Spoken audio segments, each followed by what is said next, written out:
Hi there, I am TR, the director and producer of Impact, here on the Paterson Public Access Cable Channel 75. Thank you for tuning in. This episode has been sponsored by A Rose's Petals, located at 472 Broadway, right here in Paterson, New Jersey, between Madison Avenue and East 18th Street. Call A Rose's Petals for your floral arrangements and or any other requests.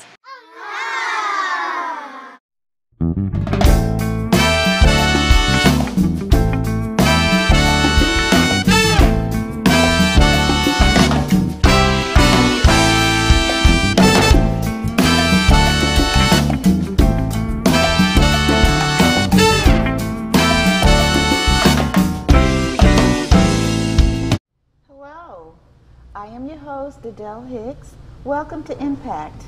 Today we'll be talking to Jelonda Thomas-Foster. Yes. Jelonda, tell us something we need to know about you. Wow. I'm born and raised in Paterson, New Jersey. Okay. And the great city, Silk City, we call it. Grew up on Van Hounding Street in Paterson. I'm the youngest of 10 siblings.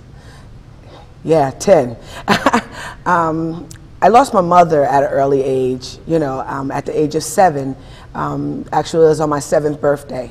Wow. And when normally, kids on their 7th birthday, they're going to their birthday parties, I was going to a funeral parlor. My father, strong man, support with his sisters and his brothers, and the rest of my siblings being older, was also a helping hand in trying to raise me. But not understanding at 7 years old of what was happening, where was my mother, sadness settled in. And, when sadness settles in, we all know that it grows to depression. And from depression comes anger. And so from 7 maybe to 14, I developed a anger problem. That's what the school said and the teachers said. Paterson kept me as best as they could of making sure that things was provided for me in the school and at home, but I still wanted to figure out what was happening. One thing I learned about anger is if it's not tamed or if you don't tame it, it grows. Really? And it grows really big. It's like a python. It will coil itself around you and squeeze the life out of you. And I went to Edward W. Kilpatrick here in Paterson. I know it. And then from there I went to school number 6. And a lot of behavior problems started to display there. I wasn't able to leave there by graduating. I kind of got kicked out of there, and wow. I went to school 21. And again, the anger of not knowing what was happening in my life and what was happening at home, because we didn't talk about it. Mm-hmm. No one told me that what cancer was, and that was the disease that took my mother. Okay. All I know is that I wasn't going to see her anymore. So I went to school 21, and to go back a minute, leaving school 6, I had a lot of mentors there. Miss Dade, who really kept me focused. Miss Irma Jones, she kept me focused, and I was a little girl. Yeah. And there was a few teachers who didn't pour so much life in me and told me I had 2 roads I was going. It was either going to be dead or in jail. Wow. And the way I was going, fighting and just being out there doing what I wanted to do when I wanted to do it, and not following my parents' guidance and siblings' guidance. That was the road that I was going down. So she really didn't tell a story. But in school 21, I kind of started shifting a little bit, and went to Eastside High School, the Mighty Ghost, where I graduated from. And again, there was some mentors there that really cheered me on, that seen something in me that I didn't see in myself. My older sister, one of my older sisters, I have my older sister is Deborah, and my sister that raised me is Michelle Poole. You know, she kind of stepped in as a mother figure to me, but she was still my sister. Right. So, you know, you can't compensate mom and sister. So, you know, I kind of gave her the business a little bit. So just growing up, it was pretty rough, trying to figure out this thing called life without a mother, not understanding what I was walking into when I was going into womanhood or preteens, not wanting to be a burden on, you know, my sister and her. She was just getting married and just had a daughter, and I had to live with her because my father began to mourn for his wife. All right. You know, and he couldn't handle the pressure that was put on him as far as, you know, raising all of these children and really mourning the love of his life. Well, what brought you to fostering? Is that what led you to be a foster parent? You know, it's all like in a nutshell of how it happened. At the age of 18, I didn't want to abide by my sister's rules, so she kind of kicked me out. So I was homeless. Yeah, I was homeless, and because I chose to do my own thing, and you couldn't live under her roof doing your own thing. She did things in order, and I went to an agency, Children's Aid and Family Services, and my brother Burnell, he introduced me to this agency. He was working there, and I went there and, you know, I asked him, you know, are they hiring? And they said I was too young. I was not old enough to work with fragile children. So I said, well, just allow me the opportunity to come and volunteer. Wow. And they allowed me to come and volunteer, and I volunteered there for 1 year without pay. And when I walked into this program, I seen little girls, and there was little girls in there, there's 8 little girls in there that didn't have a mother or a father who gave them up for adoption. And now, don't get me wrong, adoption is not a bad thing. You know, sometimes when you can't do it, sometimes you kind of free them to be able to grow up and be successful. I walked into this home, and for a whole year, I was there volunteering. And after the year, I turned 19 years old. I was asked to come on as full-time staff, and I've been there for 21 years. Oh my. Yes, so I've worked in the pre-adoption agency, Children's Aid and Family Services, for 21 years with fragile, abused children and neglected children. So once I got married to my wonderful husband, I have my wonderful husband, Matonda, you know, I was in a group home, and you know, some of the kids were leaving, they were moving on, being adopted, and I had 4 little boys that were still there that had no place to go. And I was offered another position in another program with young adults, 18 to 21. And these young men looked at me and said, "You're just like my mother. Wow, yeah. How dare you get up and leave?" And I could not leave and leave them just like their mother did. So I went home with the sad puppy dog eyes and said, "Honey, what am I supposed to do?" You know, and he said, "Well, what is it that God is telling you to do?" And I said, "Well, you know, right now we don't have the space for them, but if we can, what can we do?" He said, "Well, continue to work there." I said, "There's something else that they need. You know, we want to prepare them for real life and not the group home mentality." And what we did was, you know, we had a 2-bedroom apartment at the time, and we took 2 young boys in from the group home. We moved them into the master room, and we had the regular room. We put bunk beds in there and fixed it up nicely for them, and we took the smaller room, and that happened for maybe about 2.5 years. Now, did you have your own child by then? Because you No, do I have did one. not. Okay, I did not have this my was own before child. you had your own. Yes. So I've actually been doing foster care for about 10 years now. God bless you. Yes, for about 10 years now. And I call it service. You know, we served. The Bible talks about this, you know, take care of the orphans. Yes. And we wanted to do just that. And with the little that we had, God made it much.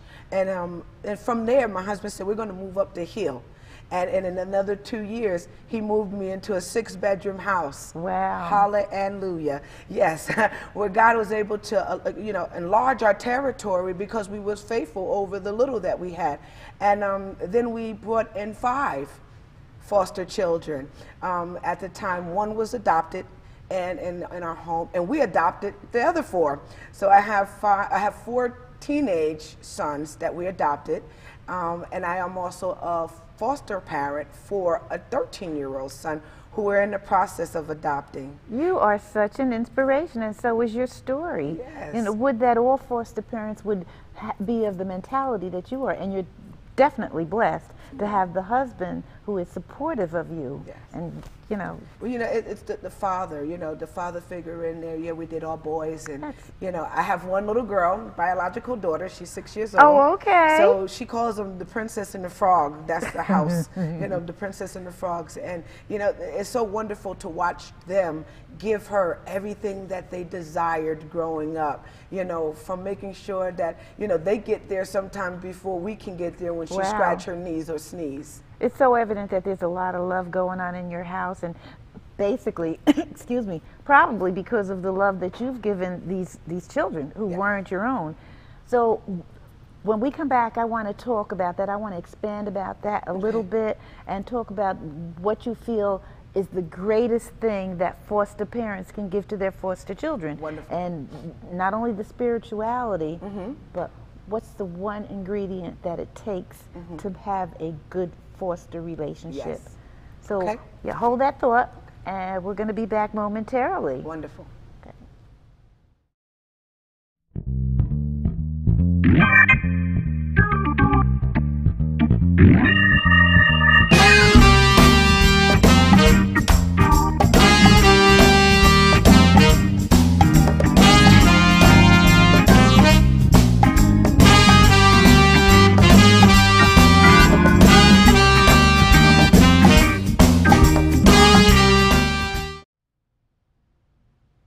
Welcome back to Impact. We have in our studio today Jelonda Thomas-Foster, author, foster mother, mother, and wife. Yes. What do you think is the main ingredient that's needed by a foster parent to be a successful and good foster parent? When you say ingredient, I look at baking a cake. You know, you just don't put one thing inside of it. So I often say, you know, commitment first. Okay. You know, consistency, structure, and stability. And that makes up a wonderful concoction of just love and a family, because that's what our young people are missing. Whether we're talking about foster children or your own biological children, give them a little bit of consistency, structure, and stability. You can raise up a great young man or woman who is destined for greatness. I certainly believe that. In your book, what is it? Just Call Me Greatness. Yes. You have little stories, and it seems as though you are the child who's actually speaking the story. Now, did you get that from the boys, or did you get that from when you were working, you know, for the foster care system? Where did you get these, the frustration that they felt, the sadness, the happiness? You know, when we going back to ingredients, you know, life, period. You know, you walk through life, and sometimes if you don't take the blindfolds off, you will miss a whole lot of stuff. Even the things that are being done or happening around you. So where I got the book and the short stories from, some of it pertaining to myself, you know, growing up without a mother, and a foster child can relate to that also.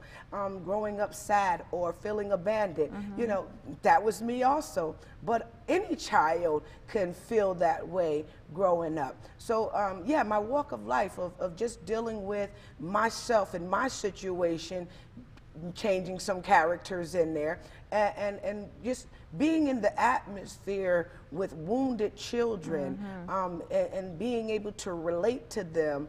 And so I kind of got Just Call Me Greatness is because, you know, again, like I said, I had people call me all kinds of things and say, you're not going to make it, and, you know, you're barking up the wrong tree, and, you know, you're just out there. And in the foster care system, you're here, you know, you know, you're bad, or you're disruptive, or, you know, you're aggressive. Just call me greatness. I love that. And don't you think that's part of the why they act out? Oh, because of the feelings that they have. You act how you feel. Exactly. You know, if I'm dressed pretty, I'll act pretty. Right, right. If I'm dressed ugly, I'll act ugly. If you treat me and present yourself to me like I'm somebody and somebody important and I'm special, but the good kind of special, then I'll respond to you with a smile. and you wouldn't have to label me as a disruptive child, even though you know my past. Right. That is so apropos. I also want to touch on, after each story, you have what I call a mantra. Tell us what the mantra is at the end of the story of, do you hear me when I sleep? Okay. I love that. Okay, now I'm going to have to remember. A little bit of the story. Okay, so Do You Hear Me When I Sleep is about a young man. You know, he saw some things, he's experienced some things, you know, growing up in his hood. And grandma raised him. And, you know, grandma would say, boy, stay off that corner. There's no good thing that comes on that corner. And unfortunately, he did not listen. He let it go through one ear and out the other ear. And he witnessed a murder. And he was afraid for his life. And having no one to talk to or no one to turn to, losing his friend was the end result of what he saw. And, you know, he had to go through a lot of changes of holding on the insides, things that was preventing him from moving forward, reaching his goal, because he was afraid to go outside. He was afraid to talk about the things that he experienced. Fear of the people that did the crime was going to be after him. And so going through getting help and asking for help. At one point, his grandmother noticed that he really was in desperate need of help because she was losing her grandson. He decided to go and get help. And at the end of every story, what I do, I like to try to wrap it up to encourage our young readers or our readers in general to not to hold on to your past and don't allow your situation to dictate your future. So the module in the back of this one is, oh gosh. Overcome. Fear. Oh, you know, you have the power to overcome fear. So I want them to speak to themselves and say, I have the power to overpower my fear. And that's what we miss today. We have to start speaking life into ourselves. So at the end of each story, and I read the book a million times and still forgets the modules at the end, but I have the power to overpower my fear. I have the power to overpower anger, and whatever it is, you have to speak that thing into yourself and believe it, because if we wait around and wait for somebody to speak it to us, they may be dealing with things on their own and need that same word. So I want to give them at the end of each story something that they can carry with them while they're letting things go. And I think that's so wonderful and so apropos. Somebody told me a long time ago that if you keep calling a child a little big head boy or slap him upside the head and tell you know, you just don't know what you're talking about. Exactly. The child grows up to believe that. That's why I love at the end of each of your stories, there's something so uplifting, so encouraging to let the child know you are more than what you may imagine you are. And that's what I liked about that. Sometimes you sound like you're a preacher. So you really feel what you're saying. You really believe. You're very passionate, and that's so refreshing to see, because it's really needed, especially with the young people today and the things that they're hearing about themselves, the things that they're seeing their peers do. So we have to make sure that they're getting some good stuff from home and the people that they know. I wish we had so much more time to talk to you, because I enjoy talking to you so much. And I know those boys are so blessed, and they know they're so blessed. And I know the little princess is very happy. Yes, she is. Just give a word of encouragement to other people or other parents, other foster parents, or anybody who is contemplating being a foster parent before we sign off. You know, again, you know, sometimes we wonder, you know, I don't have enough space, or I don't have enough time. You know, our young people don't need a lot of space, and you have just enough time. If you have enough time just to speak life into them,